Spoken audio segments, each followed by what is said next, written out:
Hello friends, welcome to చందమామ కథలు by RK. చందమామ కథల ప్రపంచంలోకి వెళ్ళిపోదామా? ఇప్పుడు చెప్పబోయే కథలలో మొదటి కథ ధీరానందుడు. ఈ కథను రాసిన వారు శ్రీమతి టి విమలాదేవి గారు.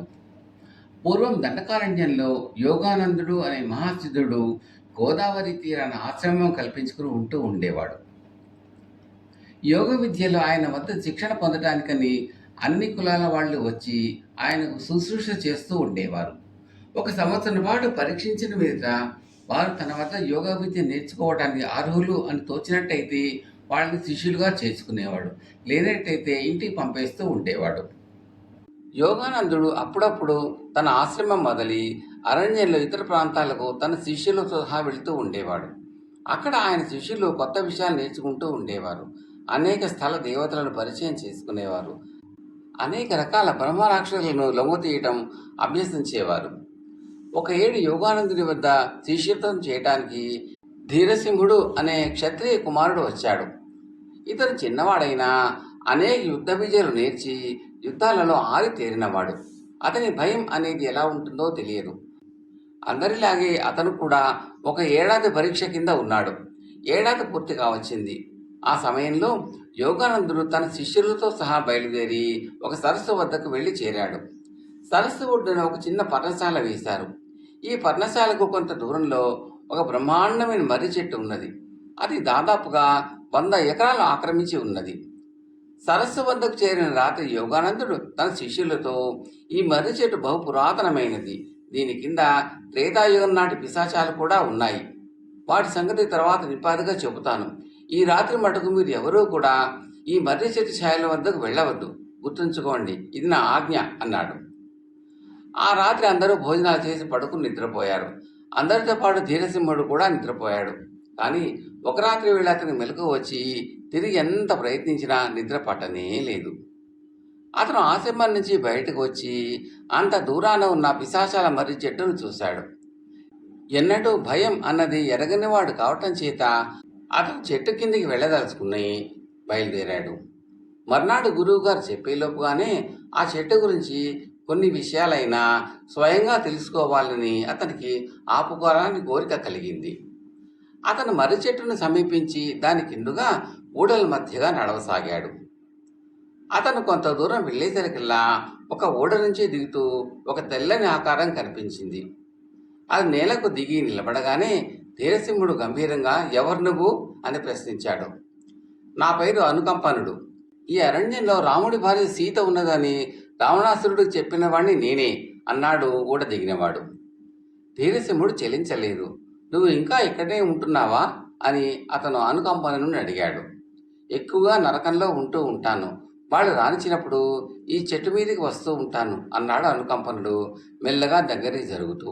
ఓహో, నరకంలో మీ వాళ్ళంతా ఎలా ఉన్నారు అన్నాడు ధీరసింహుడు ఎంతో ధైర్యంగా ఉన్న చోటనే నిలబడి.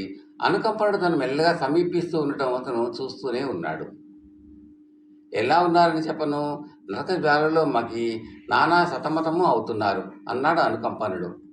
నరక బాధను అందరికన్నా ఎవరు బాగా తట్టుకుంటున్నారు అన్నాడు ధీరసింహుడు. అందరికన్నా రావణాసురుడు మెరుగు అన్నాడు అనుకంపనుడు.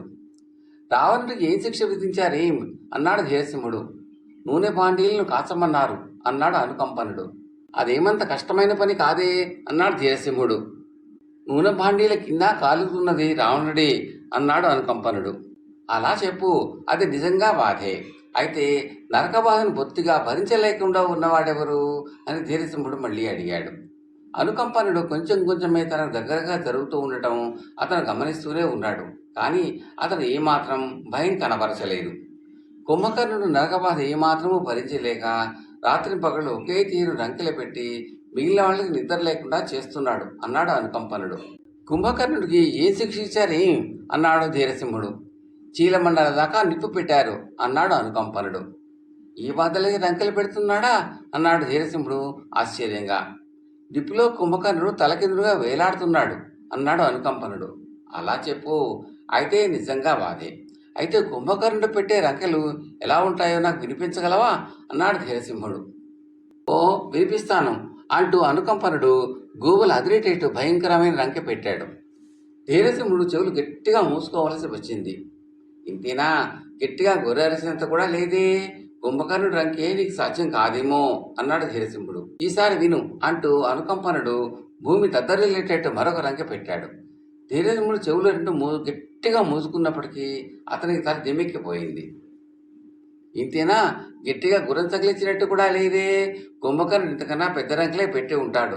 పాపం వాటు చూపించలేకుండా ఉన్నావు అన్నాడు అతను.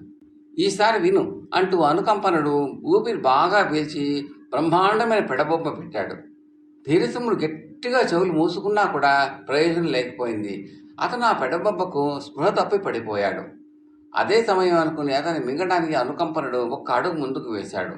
కానీ ఈ లోపుగా అనుకంపనుడు పెడబొబ్బలు పెట్టిన కారణంగా యోగానందుడు మేల్కొని ఆశ్రమం నుంచి వేగంగా వచ్చి తన కమండలంలోని జలాన్ని అనుకంపనుడిపై జల్లాడు.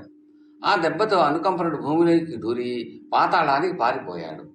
ఆ తర్వాత యోగానందుడు ధీరసింహుని లేపి తన ఆశ్రమాన్ని తీసుకుపోయి జరిగిందంతా విని, నాయన, నా ఆజ్ఞ మీరినప్పటికీ ఈ ధైర్యాన్ని మెచ్చాను.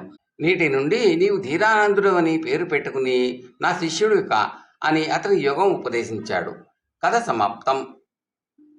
రెండవ కథ, బీర్బల్ తెలివి. ఈ కథను రాసిన వారు శ్రీ వి గోపాలరావు గారు.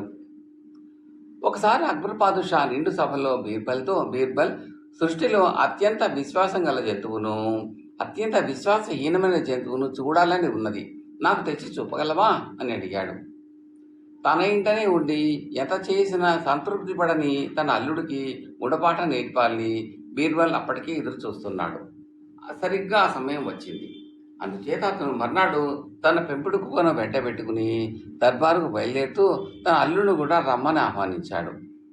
పాదుషా బీర్బల్ని చూసి, బీర్బల్, విశ్వాసం గల జంతువును, విశ్వాసహీనమైన జంతువును తెమ్మన్నాను, తెచ్చావా అని అడిగాడు. తెచ్చాను హుజూర్, ఇది నా కుక్క. దీనికి గల విశ్వాసం ప్రపంచంలో మరే ప్రాణికి లేదు. దీని పొట్ట కింద తిండి వేస్తాను, అది నన్ను చూడగానే తోకాడించి సంతోషం ప్రకటిస్తుంది. ఎంత తిట్టినా కొట్టినా కూడా దానికి నా మీద గల విశ్వాసం తగ్గదు అన్నాడు బీర్బల్. బాగానే ఉంది, మరి విశ్వాసహీనమైన జంతువు ఏది అని పాదుషా అడిగాడు. ఇదిగో నా అల్లుడు, ఇతనే విశ్వాసహీనమైన జంతువు. ఎంత పెట్టినా ఇతనికి తృప్తి లేదు, సంతోషం అంతకన్నా లేదు. ఇంకా ఇంకా తెమ్మంటాడు అన్నాడు బీర్బల్. అలాగా, అయితే ఇప్పుడే అతను తల తీయిస్తాను. నా రాజ్యంలో విశ్వాసహీనులు ఉండరాదు అన్నాడు అక్బరు బీర్బల్ పరీక్షించటానికి. తొందరపడకండి హుజూర్, మనమంతా అల్లుళ్ళమే. ఆ అవిశ్వాస గుణం అందరు అల్లుళ్లకు ఉండేదే అన్నాడు బీర్బల్. అక్బరు అతని మాటలకు చాలా సంతోషించాడు. ఒక్కొక్కసారి బీర్బల్ హాస్యధోరణి మితిమీరిపోయేది. ఒకరోజు అతను పాదుషాను, హుజూర్, రోజు సూర్యుడు పడబడ ఎందుకు దక్కుంటాడు అని అడిగాడు. అటువంటి ప్రశ్నలు ఎవరైనా మూర్ఖుడిని అడుగు అన్నాడు అక్బర్. అందుకేగా తమని అడిగాను అన్నాడు బీర్బల్. అక్బరు ఆ మాటకు ఆగ్రహించక నవ్వి ఊరుకున్నాడు. ఒకనాడు అక్బర్ తన సభికులను ఉద్దేశించి 27లో 9 తీసేస్తే ఏం మిగులుతుంది అని అడిగాడు. అందరూ ఒకసారిగా ముక్తకంఠంతో 18 అని బడిపిల్లల్లాగా జవాబిచ్చారు. బీర్బల్ ఏమీ మాట్లాడకపోవడంతో అక్బర్ బీర్బల్ కేసి చూశాడు. 27లో 9 తీసేస్తే ఇంకేం మిగులుతుంది హుజూర్? ఏమీ మిగలదు అన్నాడు బీర్బల్. ఆ సమాధానానికి అందరూ ఆశ్చర్యపోయారు. ఏమీ మిగలదని ఎలా చెప్పగలవు అని అక్బరు బీర్బల్ని అడిగాడు. సంవత్సరానికి 27 కార్తెలు, అందులో వర్షాకాలానికి చెందినవి 9 కార్తెలు. అవి తీసేస్తే మిగిలి ఉంటే ఎంత, లేకపోతే ఎంత అన్నాడు బీర్బల్. అక్బర్ ఆ సమాధానానికి మంచి బహుమానం ఇచ్చాడు. మరొకనాడు దర్బారులో అక్బర్ మంత్రుల్లో ఒకటైన అబుల్ ఫజల్ బీర్బల్తో, బీర్బల్, పాదుషా వారు నిన్ను రాజ్యంలోని కుక్కలన్నిటికీ అధికారిగా వేద్దామనుకుంటున్నారు అన్నాడు. అప్పుడు బీర్బల్, భేష్, అప్పుడు నేను నీ మీద అధికారం చెలాయించగలుగుతాను అన్నాడు. ఆ మాటతో అవాక్కైపోయిన అబుల్ ఫజల్ అయోమయంగా బీర్బల్ కేసి చూస్తూ ఉండిపోయాడు. అక్బర్ విరగబడి నవ్వాడు. ఒకసారి అక్బర్ ఏ కళనున్నాడో బీర్బల్కు ఒక జాగీరు ఇస్తానని మాట ఇచ్చాడు. కానీ ఆ మాట నిలబెట్టుకోలేదు. బీర్బల్ ఆ మాట జ్ఞాపకం చేసినప్పుడల్లా పాదుషా భుజాలు ఎగరవేసేవాడు. ఒకసారి అక్బరు, బీర్బల్, ఒంటె మెడ అన్ని మెలికలు తిరిగి ఉండటానికి కారణం ఏమై ఉంటుంది అని అడిగాడు. ఏముంది హుజూర్, అది ఎవరికో జాగీరు ఇస్తానని మాట ఇచ్చి ఉంటుంది. ఆ సంగతి జ్ఞాపకం చేసేప్పుడల్లా భుజాలు ఎగరేసి ఉంటుంది. దాంతో ఆ మెడ వెలికలు తిరిగిపోయింది అన్నాడు బీర్బల్.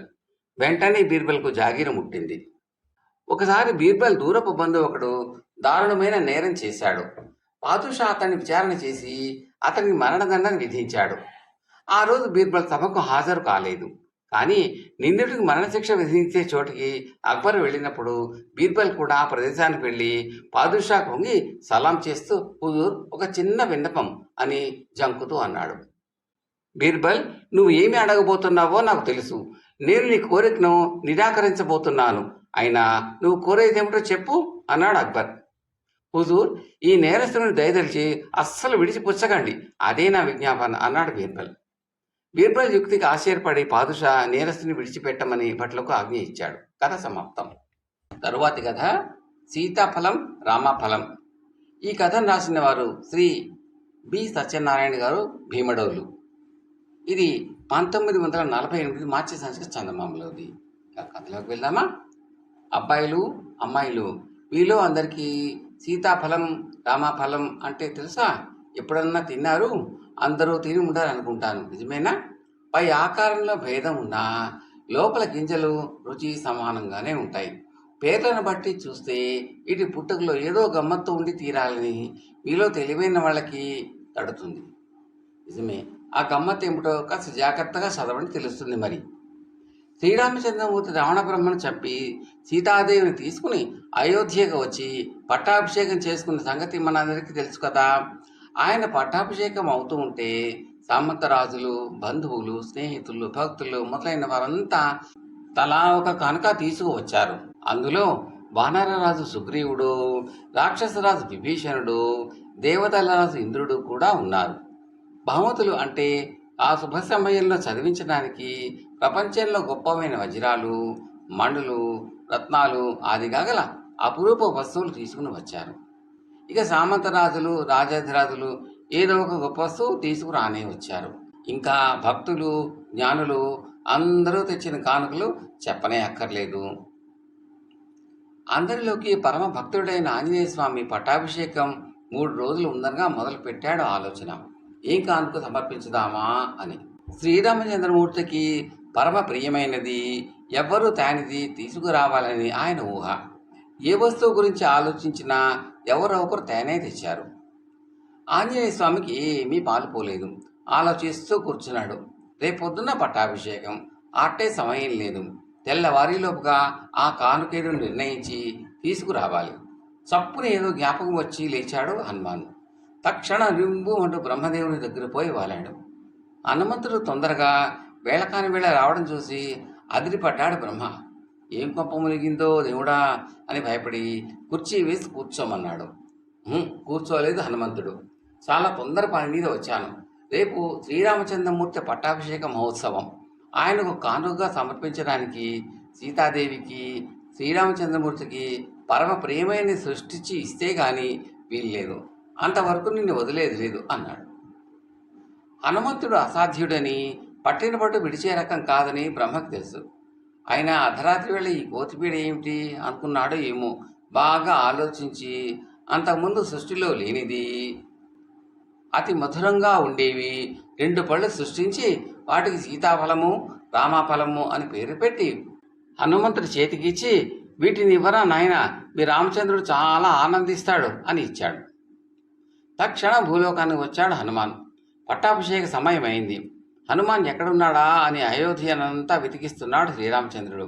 ఏమైనా కోపంగానే వచ్చి అలిగాడా అని అనుకున్నాడు తనలో తాను. హనుమంతుడు అంటే పరమ ప్రేమ ఆయనకు. పట్టాభిషేకం జరుగుతున్న సంతోషమే లేదు ఆయన ముఖంలో. ఇంతలో హనుమంతుడు వచ్చాడు అంటే వచ్చాడు అన్నారు అందరూను. హనుమంతుడు సరాసరి శ్రీరామచంద్రుడి పాదాల వద్ద వాలి 2 చేతుల్లో 2 ఫలాలు సీతారాముల పాదాల వద్ద ఉంచి సీతాఫలము, రామాఫలము అని నమస్కారం చేశాడు. శ్రీరామచంద్రుడు హనుమంతుడిని కౌగిలించుకుని 3 రోజుల నుంచి కనబట్టలేదు. ఎక్కడున్నావోయ్ హనుమాన్ అని ఎంతో ప్రేమగా అడిగాడు. హనుమంతుడు జరిగిన కథంతా చెప్పాడు. శ్రీరామునితో పాటు సభంతా కూడా ఆశ్చర్యపోయారు హనుమంతుడి భక్తికి, శక్తికిను. ఆ తర్వాత ఆ ఫలాలు రెండు విడదీసి పెద్దలందరికీ పంచిపెట్టారు ప్రసాదంలాగా. అవి తిని వాటి మధురానికి అంత ఆశ్చర్యపోయి హనుమంతుణ్ణి పొగుడుతూ ఆ గింజలను జాగ్రత్తగా పాతిపెట్టి మొక్కలు వల్పించి కాయలు కాయించుకున్నారు. శ్రీరామచంద్రుడు సీతాదేవి ఎంతో ఎక్కువగా సంతోషించారు హనుమంతుని భక్తికి ప్రతిభకిని.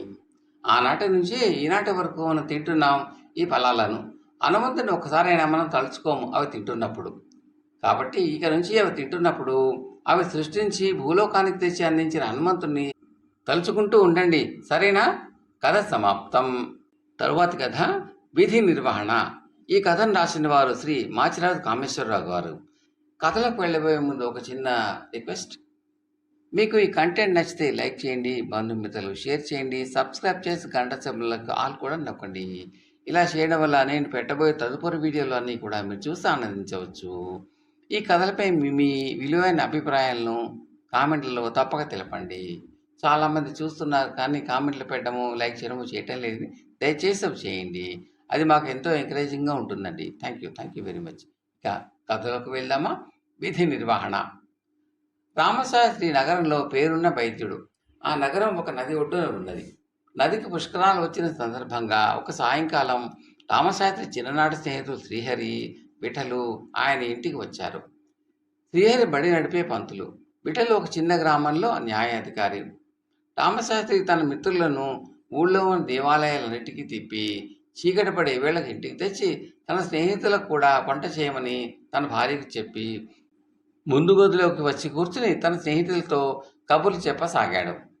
అతను తన విధిని నిర్వహించడంలో ఒక్కసారి అక్రమంగా ప్రవర్తించిన మాట తన స్నేహితులతో ఈ విధంగా చెప్పాడు. ఆ ఊళ్ళో ఒక గొప్ప ధనికుడు నెల నెలా విందు చేసి దానికి గొప్పవాళ్ళు మాత్రమే ఆహ్వానించేవాడు. ఒకసారి రామశాస్త్రి కూడా ఈ ఆహ్వానం అందింది. ఊళ్ళోని గొప్పవాళ్ళ చీఠాలో తన పేరు కూడా ఎక్కింది కదా అని ఊరి పెద్దల పరిచయం చేసుకుని తాను తన వృత్తిలో బాగా పైకి రావచ్చని రామశాస్త్రి ఎంతో సంతోషించాడు. అతను ఉన్నంతలో మంచి బట్టలు కట్టుకుని విందుకు బయలుదేరబోతూ ఉండగా ఒక పేదరాలు గోలగోల ఏడుస్తూ రామశాస్త్రి కాళ్ల మీద పడి, నా మొగుడు ప్రాణాన్ని నువ్వే కాపాడాలి, 10 మంది సంతానానికి దిక్కు అయిన వాడు అకస్మాత్తుగా విరుచుకు పడిపోయాడు అని కళ్ళనీళ్లతో దీనంగా వేడుకున్నది. రామశాస్త్రి మనసు బిందు మీద ఉన్నది. అదే కాక పేదరాలి మొగుడికి వైద్యం చేసినందువల్ల తనకేమీ లాభం ఉండదు. అందుకని అతను తొందర పని మీద వెళ్తున్నాను అని వెళ్ళిపోయాడు. అయితే ఏదో అవాంతరం వచ్చి ఆ రోజు విందు వాయిదా పడింది. రామశాస్త్రి ఇంటికి తిరిగి వచ్చి ఆ పేదరాలి ఇల్లు కనుక్కుని వెళ్ళేసరికి అంతా మించిపోయింది. సమయానికి చికిత్స జరక్క ఆమె భర్త చనిపోయాడు. ఈ ఒక్క సందర్భంలో తప్పిస్తే నేను నా విధి నిర్వహణలో మరెన్నడూ పొరపాటు చేయలేదు అన్నాడు రామశాస్త్రి. నీలాగే నేను కూడా ఒక్కసారి నా ధర్మాన్ని అతిక్రమించాను అంటూ బడిపంతులు శ్రీహరి ఇలా చెప్పాడు. అతను పనిచేసేది జమీందారు గారి బడిలో. అందులో జమీందారు గారి అబ్బాయి చదువుకునేవాడు. అయితే అది తమ్మబడే గనక చదువు విషయం అశ్రద్ధ చేస్తూ కూడా విద్యార్థులలో మొదటివాడుగా ఉండేవాడు. ఆ బడిలో ఒక రైతు కొడుకు చేరాడు. వాడు చాలా చురుకైనవాడు. ప్రతి విషయంలోనూ వాడు జమీందారు గారి అబ్బాయిని మించి ఉండేవాడు. అందుచేత జమీందారు గారి అబ్బాయి ఆ రైతు కొడుకును బడి నుంచి పంపేయమని శ్రీహరిని కోరాడు. వాడు చెప్పినట్టు చేయకపోతే తన ఉద్యోగం ఎక్కడ పోతుందో అని శ్రీహరి ఆ రైతు కొడుకును చెప్పని పాఠాలలో ప్రశ్నలు వేసి ఆ పాఠాలు ఇంకా చెప్పలేదు అన్నందుకు వాడి మీద ఇంతెత్తున లేచి ఒకనాడు వాడి బడి నుంచి ఇంటికి వెళ్ళగొట్టాడు. రైతుకు తన కొడుకు జరిగిన అన్యాయం గురించి తెలుసు. అయినా అతడు జమీందారుకు భయపడి మెదలకుండా ఊరుకున్నాడు. ఆ విధంగా చదువుకుని ఎంతో పైకి రావాల్సిన రైతు కొడుకు తండ్రితో పాటు పొలం పనులు చూసుకోవలసి వచ్చింది. మీలాగే నేను కూడా ఒక్కసారి నా విధిని నిర్వర్తించలేకపోయాను అంటూ న్యాయాధికారి విఠలు ఇలా చెప్పాడు. ఒకసారి అతని దగ్గరికి ఒక వివాదం వచ్చింది. ఒక పెద్ద వ్యాపారి తన జాగాలో ఒక పెద్ద భవంతి కట్టుకున్నాడు. అతని స్థలాన్ని ఆనుకుని ఒక కాపు స్థలము, గుడిసె ఉన్నాయి. ఎంతగా అడిగినా ఆ కాపు స్థలాన్ని వ్యాపారికి అమ్మలేదు.